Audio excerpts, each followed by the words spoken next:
Climate change is arguably the most important international environmental political issue in terms of the scope of the problem and the consequences of the problem. It's the big one. So I'm going to spend a fair amount of time talking about that, but I want to stress it's far from the only international environmental problem, and we're not going to talk about all the others. But it's the big one. And the big news in 2017 was the United States leaving the Paris Agreement. And the Paris Agreement is the main global agreement to try to limit the production and emission of greenhouse gases. In 2021, after the Biden administration took office, the United States announced it was going to rejoin the agreement. So one of the things we want to talk about, and it's covered in the textbook, is what the Paris Agreement actually says. But let's get at some of the dynamics here. So first of all, here's a nice graph showing two things, really. One is the gray arrow, which is on the right-hand scale, is showing the increase in emissions of greenhouse gases, carbon dioxide in particular. There are lots of other greenhouse gases. Carbon dioxide's one of the big ones. And the bar graph in the blue and the red, which has the left-hand scale, is showing temperatures basically setting 1950 at about zero, right? So it's sort of, for a long time, temperatures were below where they were in 1950, and then they're just going up, up, up.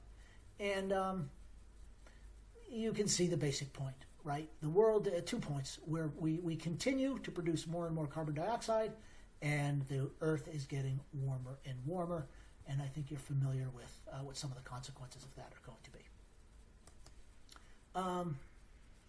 So the easy part is to agree on this. Carbon dioxide emissions and emissions of other greenhouse gases, methane's another big one, have to decrease in order to avert a disaster. And this just gives you sort of three scenarios as to what's going to happen to the temperature globally. It's in Fahrenheit on the left-hand scale. It's in Celsius on the right-hand scale. But basically, you have three scenarios here, and a red, a green, and a blue. And the people who make these graphs don't have much regard for folks with red-green color blindness. But the red is the top line, and it's basically how much increase there is likely to be on current trends. In other words, if we don't drastically change what we're doing and continue to increase the amount of CO2 we produce on current trends. The green, or the middle line, is sort of a modestly optimistic scenario of what happens if we balance hydrocarbons with alternative energy sources. And then the blue, the bottom line, is what happens if there's a significant shift to alternate energy supplies. And the point that's worth, 2 points that are worth making here is that even under the best case scenario, and the shaded area essentially is kind of their error, their margin of error estimates, is that even under the best scenario here, the global temperature is going to rise at least 200 degrees. I'm sorry, at least 2 degrees Celsius, when the entire goal of the Paris Agreement is to limit it to 1.5.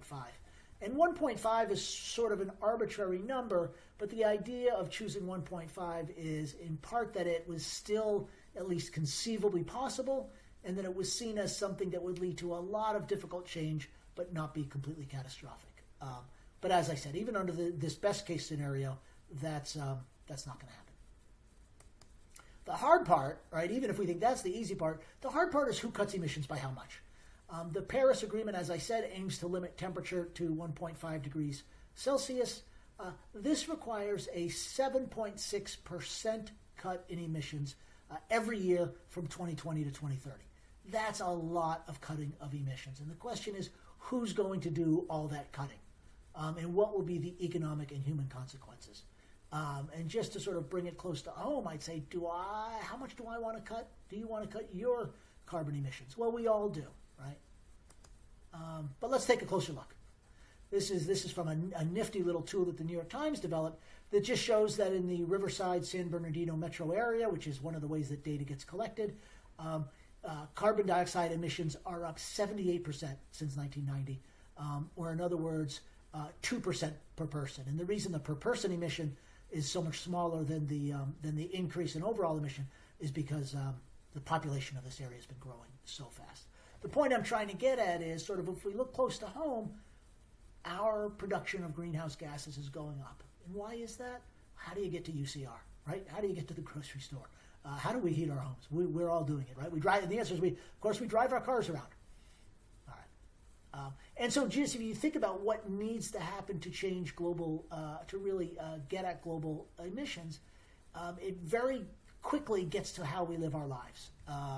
And so it's I just want to sort of bring it home to ourselves and think about how other people around the world might face it as well, what it means to them. So there's two basic problems.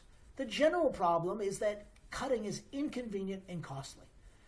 It's costly both directly, we've got to buy new equipment, right? I've got to go buy an electric car and put solar panels on my roof. That stuff's really expensive.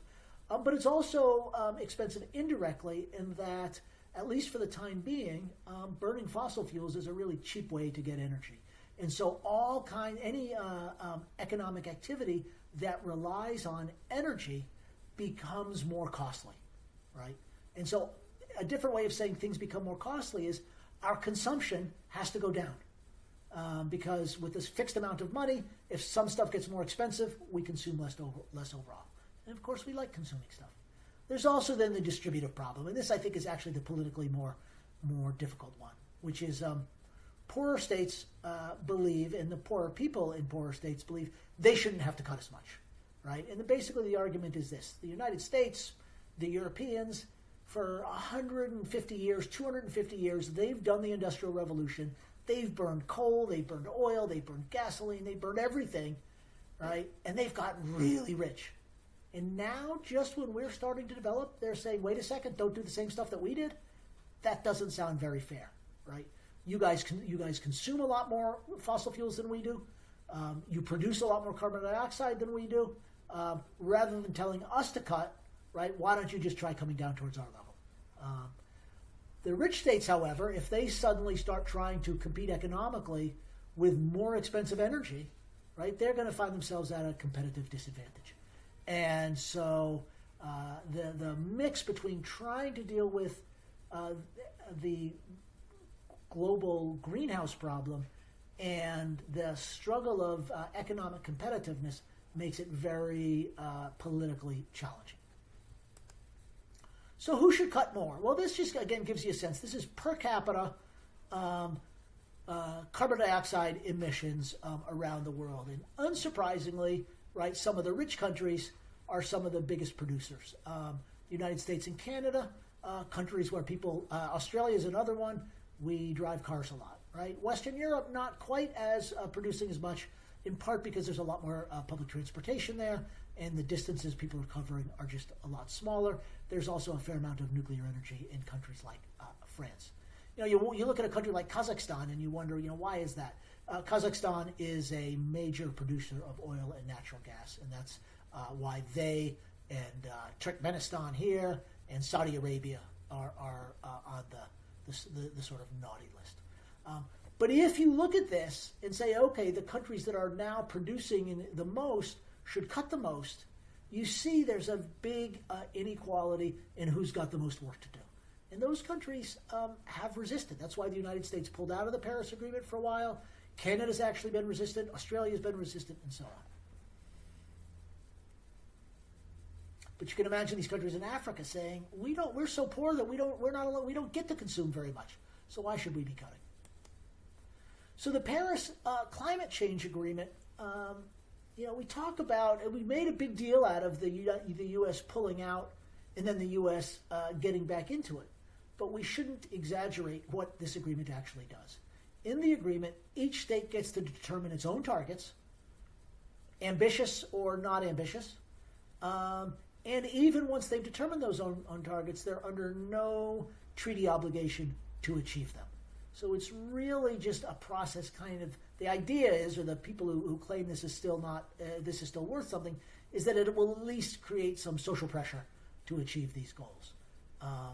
So we would ask ourselves, given a situation in which each state gets to determine its own target, not something that it thinks is too painful, and then even then it doesn't have to achieve it, what do we expect it to accomplish? Well, here's one projection, and essentially I would just point us to this blue band I'm sorry, not the blue band, to the red band, which is the second band from the bottom. It says pledges and then it's got an abbreviation.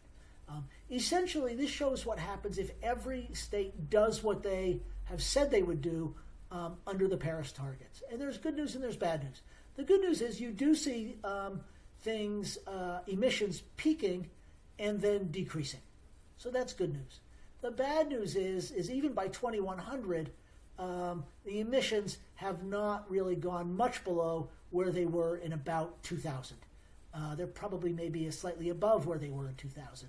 So the point is, unfortunately, that even if everybody does what they've said they're going to do, we're still going to be in a position where we're pumping enough carbon dioxide and other greenhouse gases into the atmosphere to continue to be pushing the global temperature.